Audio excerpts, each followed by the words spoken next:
Hey fellow Lyme warriors, so today I want to chat about Lyme fatigue or chronic fatigue. So this is a huge issue that I overcame and that I have to also help my clients overcome. And if you have Lyme disease or chronic illness, you are likely dealing with some type of fatigue as well.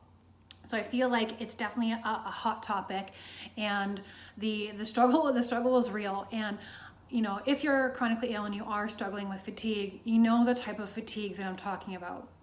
This is not your average, oh, I didn't get enough sleep last night, so today I'm just a little sluggish. It's I can't roll over in bed, I'm so tired. I need to have a 3-hour nap after having a shower, tired. I can't remember my home address, tired. It's that debilitating fatigue. That's the level of chronic fatigue. And there's no medical, protocol or treatments out there on how to exactly address chronic fatigue. There's many different theories, and there's no one set kind of, here, take this magic pill and you'll be healed, just like many other things in this world. So we actually have to advocate for ourselves and address it and try to get to the root cause of it. And for those that are chronically ill or have Lyme disease, that root cause is usually your adrenals. So that is usually where I start.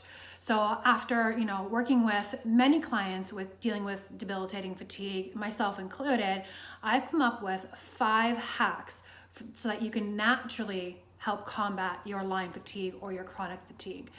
So you can take like adrenal support pills and supplements, ashwagandha, lion's mane. There's so many other supplements that can help with your adrenals if you are suffering from adrenal fatigue and chronic fatigue. And you can use those under the support of your LLND or LLMD if you have one, or just do your own research on that. But these 5 hacks that I'm gonna share with you today are things that you can actually start doing right now, today. These are probably things that you already all have in your cupboard, and things that you can literally just start today. It's nothing crazy. I don't like to add a whole bunch of supplements. I actually just got rid of all of mine, and I'm on a very small handful of supplements every day. So the last thing I'm going to do is actually encourage you to take more. So I think that's just my rule of thumb, is just to take as little as possible and let your body do the work. And I'm really big on using food to heal as much as we can. So I want to dive in a little bit and let you know why I focus a lot on the adrenals and why you should be too, and why that's so important. And the adrenal glands, they're responsible for regulating the cortisol levels. So when we are chronically ill, those cortisol levels are usually spiking pretty high. And what happens is those cortisol levels will spike, and then in a normal human, they'll come back down. Then they'll spike, then they'll come back down. But for us, because our bodies are constantly fighting and in that fight or flight mode, they spike, they come down, they spike, they come down, but only a little bit. So they just keep spiking. So it goes up and up and up. We need that to come back down.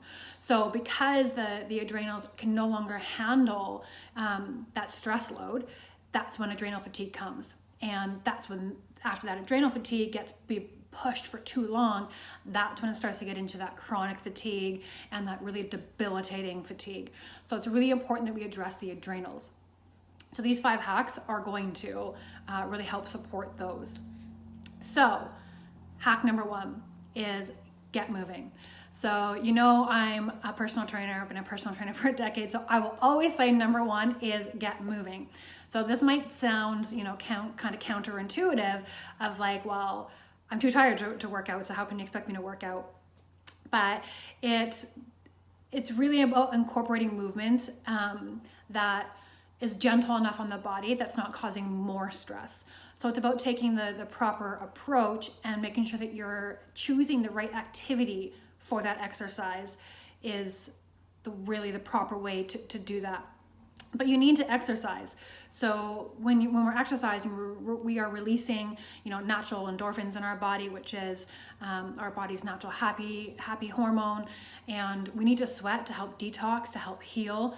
We need to still take care of our muscles. So a lot of people who have Lyme or chronic illness, they also have, you're sometimes chronic pain or fibromyalgia. So it's so important to engage those muscles and to keep building that muscle mass, and to keep the joints and muscles healthy and fluid. So movement is very important.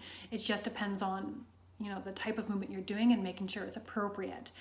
And number 2 is cut out the junk food. So this is a really big one, and we know this, right? Nothing in here is gonna be mind-blowing. These are all those things that you probably know, but you just need to, that gentle reminder to actually get at it and to do them. So no junk food. That's no refined sugars, no gluten, no eggs. Eggs also feed pathogens in the body, especially if you have Lyme or EBV. So definitely make sure that you're cutting out eggs. And it doesn't have to be permanently, it just needs to be temporary until you can hit that point in your life where you're really feeling well, and then you can start to introduce them again slowly. So no eggs, no dairy, no refined sugars, no gluten, and no alcohol. Those are my top 5 that are non-negotiables while you're healing and while you're still dealing with fatigue that you must eliminate from your diet. And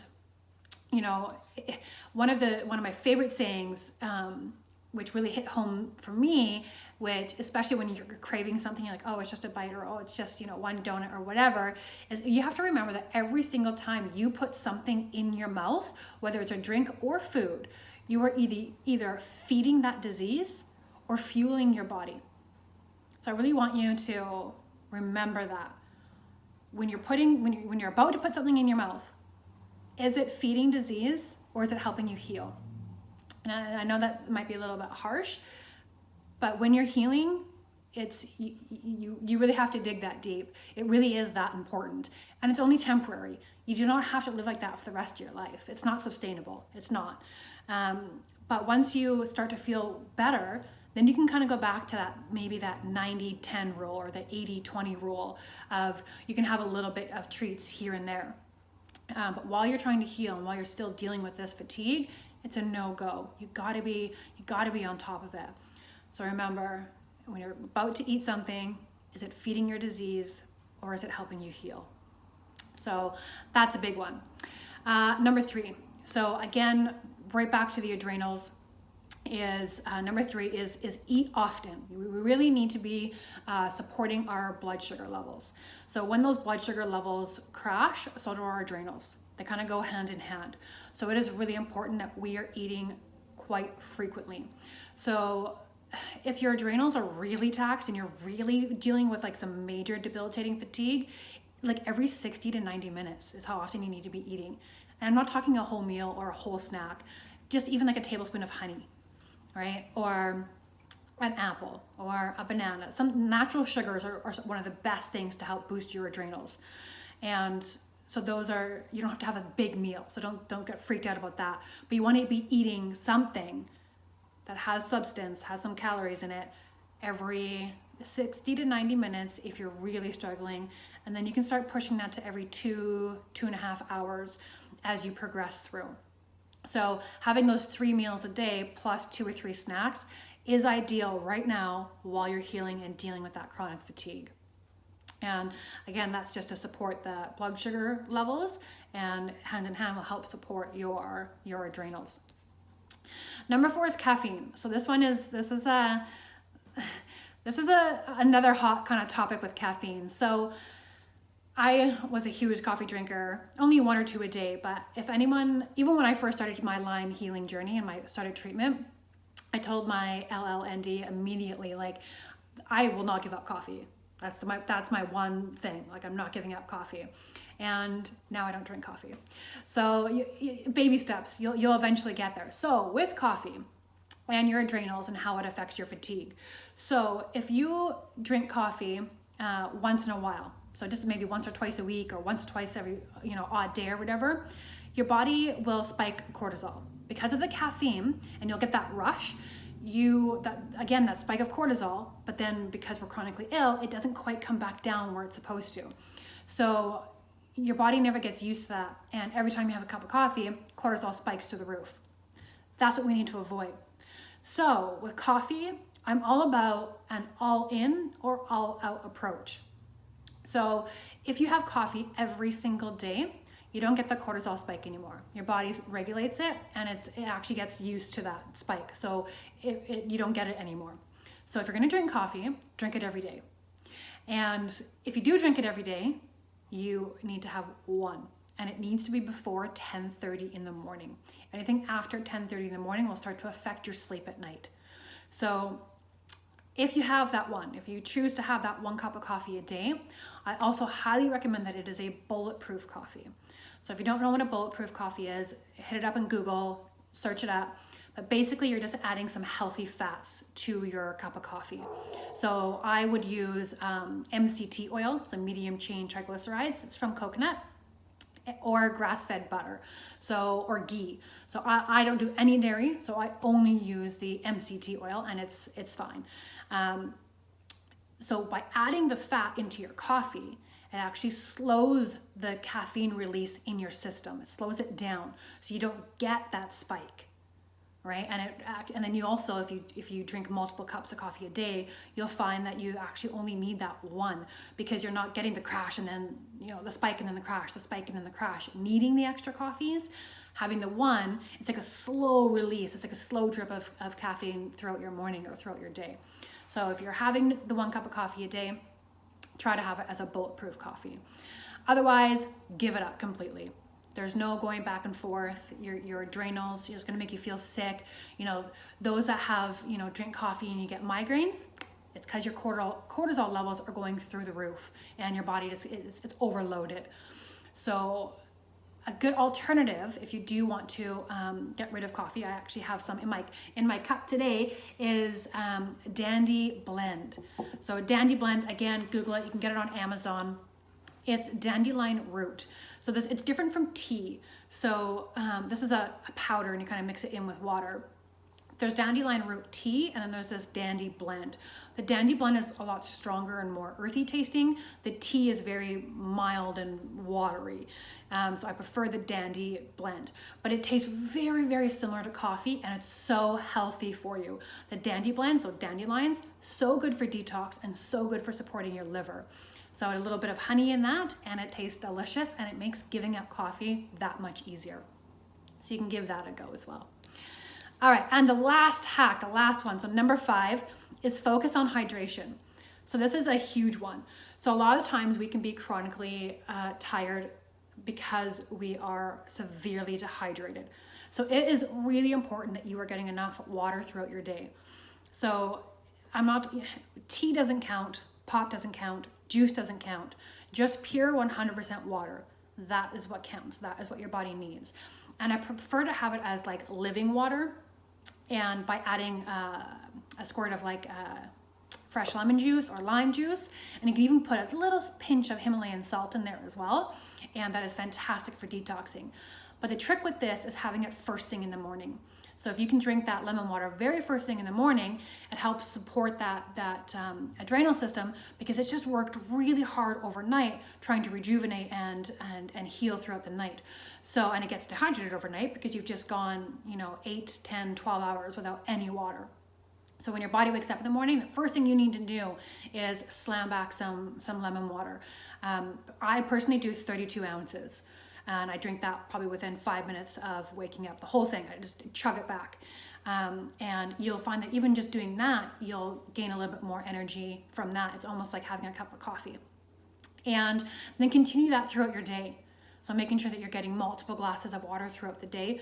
There is a mathematical equation, depending on your body weight, whether you're male or female, how active you are throughout your day. Honestly, look at your pee. If your urine is almost clear, you're perfect. If it's 100% clear, you're probably overhydrated a little bit.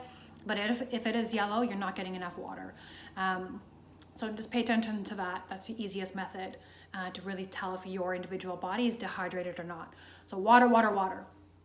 Awesome. So those are the 5 hacks Again, nothing mind-blowing, but something, you know, those are 5 tangible hacks that you can start doing today to really start focusing on some natural ways to help combat that natural fatigue. So you might be thinking, oh, these are just simple things. I already do this or I already do that. These 5 things, when combined together and done consistently every single day, can make a massive impact on your energy. But you need to give it time and you need to give it consistency. So if you can do these 5 hacks every single day for at least 3 months, I can guarantee that you'll start to feel the energy coming back a little bit. And you can even keep like a little journal or a diary. You know, on day 1, you know, my energy level was whatever, 1 out of 10. What is it? Because sometimes 3 months later to think back, you might not realize how much energy you now have compared to what you used to. So it's good to sometimes keep a mental log of that, so that you can really make sure that you are progressing. So if you want more on these, I actually have written an ebook on this where I take these 5 hacks into much more detail. And in these 5 hacks, I also give you some tangible tips to actually start implementing like deeper than what I just went through on this video. So it's an ebook I've just written. It's completely free. I highly recommend that you download it. So if you are interested in this, learning more about these 5 tips that you can start doing now, just comment on below this video and I'll make sure that you get it ASAP. Also included in this new ebook of mine is some adrenal snacks. So it's like a bonus hack. So remember how I was saying earlier that you need to be eating often and those, you know, 2 to 3 snacks a day. Well, I've also included an extensive list of snacks. So the best snacks to support your adrenals are going to be a combination of potassium, sodium, and natural sugars. So I've done a good combo list in this ebook of quick and easy grab and go adrenal snacks that you can have. This list of adrenal snacks is what I also recommend my clients eat 60 minutes prior to exercise and within 30 minutes after exercise. So again, just supporting those adrenals so we can regulate those cortisol levels.